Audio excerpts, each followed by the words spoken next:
Hey everyone, we're back in the office. It's been a few weeks and I'm glad to be back. We had some trips and things that I was gone, and then we had the holiday weekend, and so it's a great, I'm grateful to be back in the office and sharing with you again.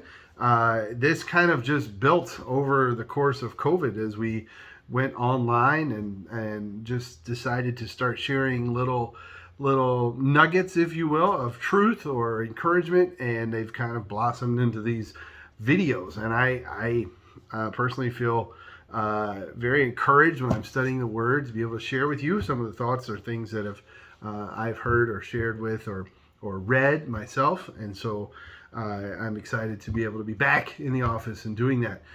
It is quiet here in the church. What a weekend. It was a great time of fellowship together, worship together.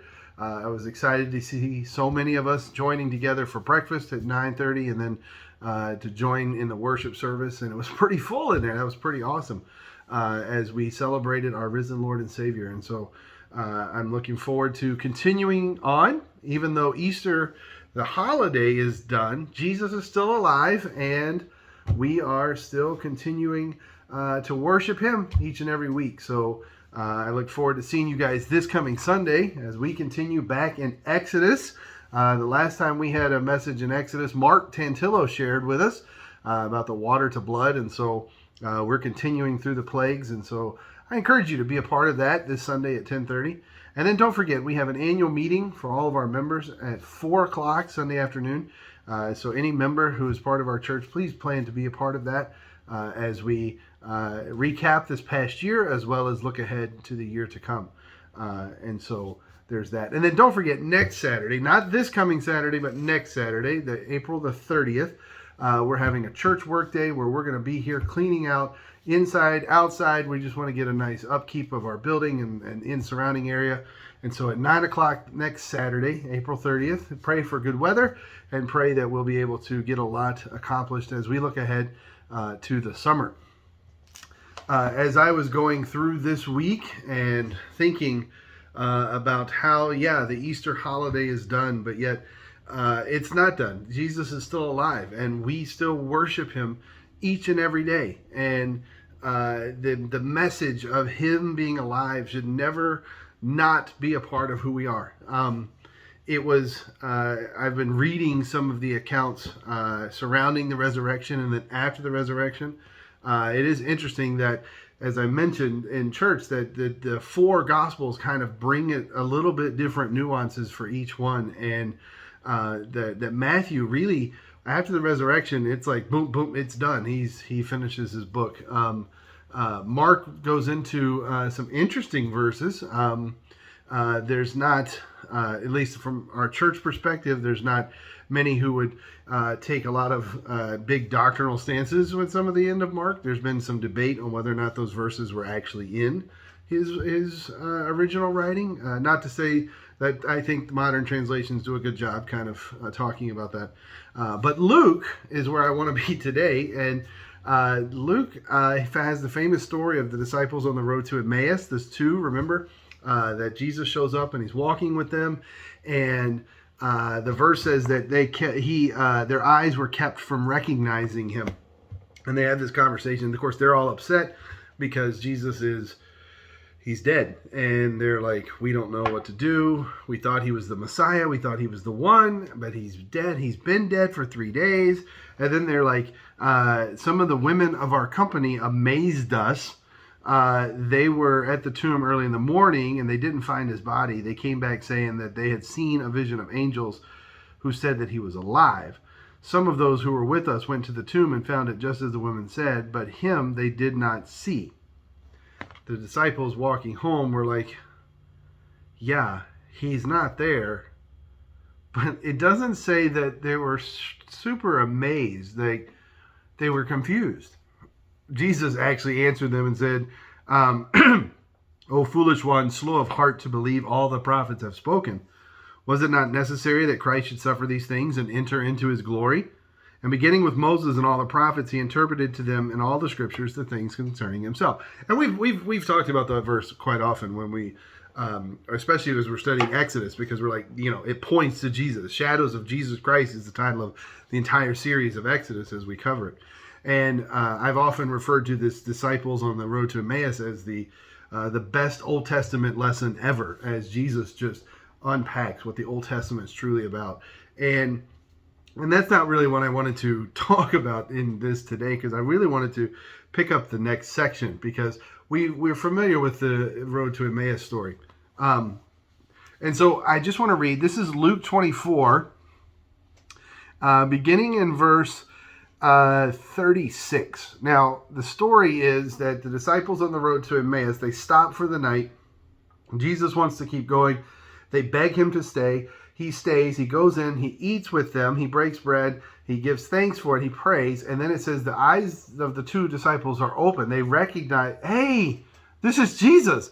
And it says he vanishes from their sight, which is an interesting when you read that. And then they're both like, what just happened? And they're actually having a conversation. Didn't it feel different when he was talking to us about the Old Testament? Man, I should have. You know what? You should have known. I should have known. Like, they're having this conversation. And then it says that they run back, okay? They found the 11, all right, who were gathered. They go back to the disciples, and they're like, we have seen him. The Lord is risen. He appeared to us. And, they were all that. So now, verse 36. This is what I wanted to read. Luke 24, verse 36. And as they were talking about these things, Jesus himself stood among them and said to them, peace to you. But they were startled and frightened and thought they saw a spirit. Now, you could talk a lot about, is this the moment in the upper room when they're all locked in the room and all of a sudden Jesus appeared, right? But the fact that they're startled and frightened, thinking they have seen a ghost. And he said to them, why are you troubled?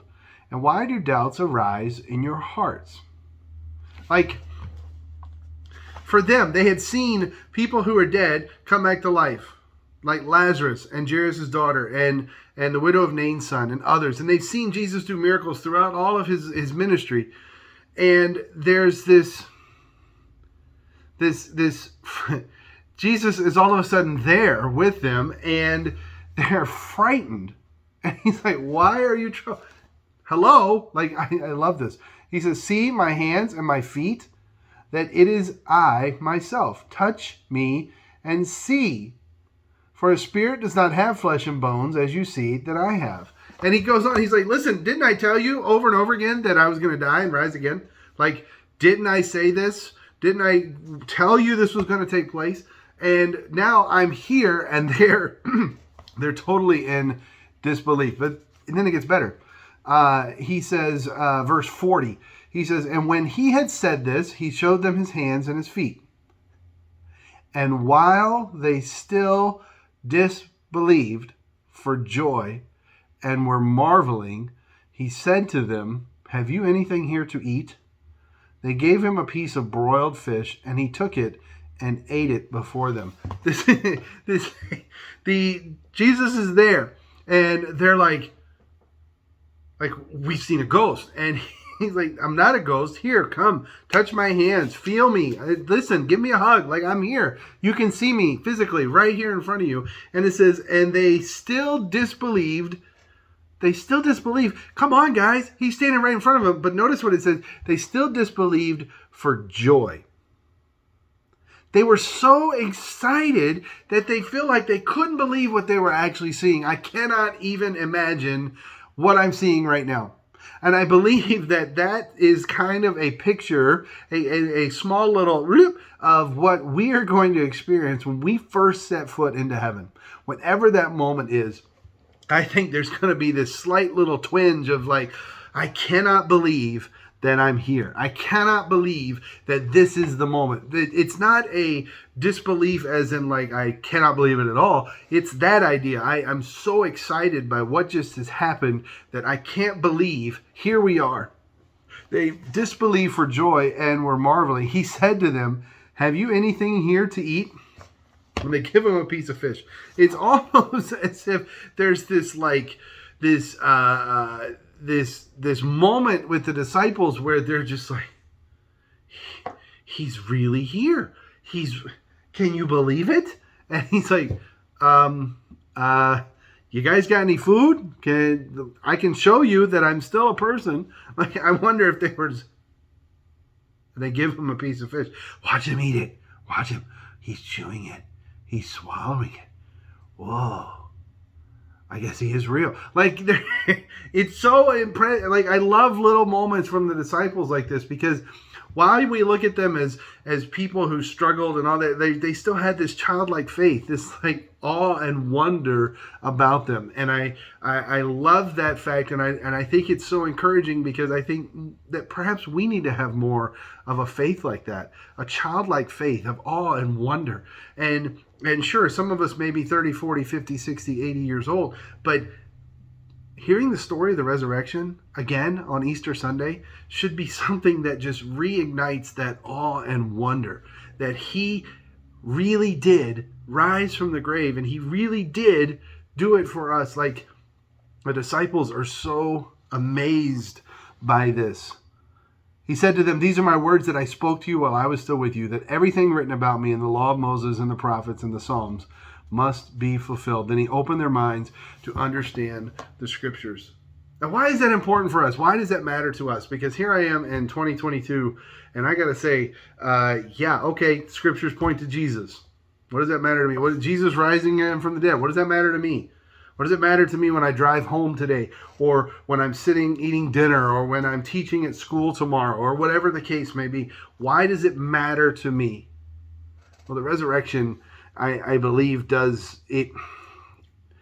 Well, Paul tells us if Jesus didn't rise, we would be the most miserable people ever. But because he did, the resurrection of Christ ensures our also regeneration. Peter tells us in 1 Peter 1 that he has caused us to be born again to a living hope through the resurrection of Jesus Christ. Like, listen, the reason that we can be born again is because Jesus rose from the grave. The idea that Christ's resurrection ensures that now I'm legally clean and free. We call the word justification. I'm now legally free and clear before God. As Paul talks about it in Romans, he was delivered up for our sins, and he was raised for our justification. I believe it's Romans 4 that says that. And so there are just a couple of little promises, a couple of little truths that Christ's resurrection is important to me. It does give me something here. I have a new life. I am born again. I am now legally free before God because of that resurrection of Jesus. But it also gives me encouragement to know that if Jesus Christ rose, as Paul says in Corinthians, he was the first fruits of those who will rise again. We're also going to rise again.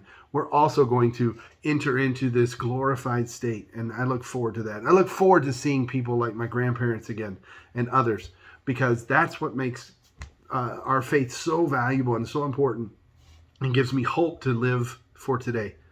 I hope that you have a great week.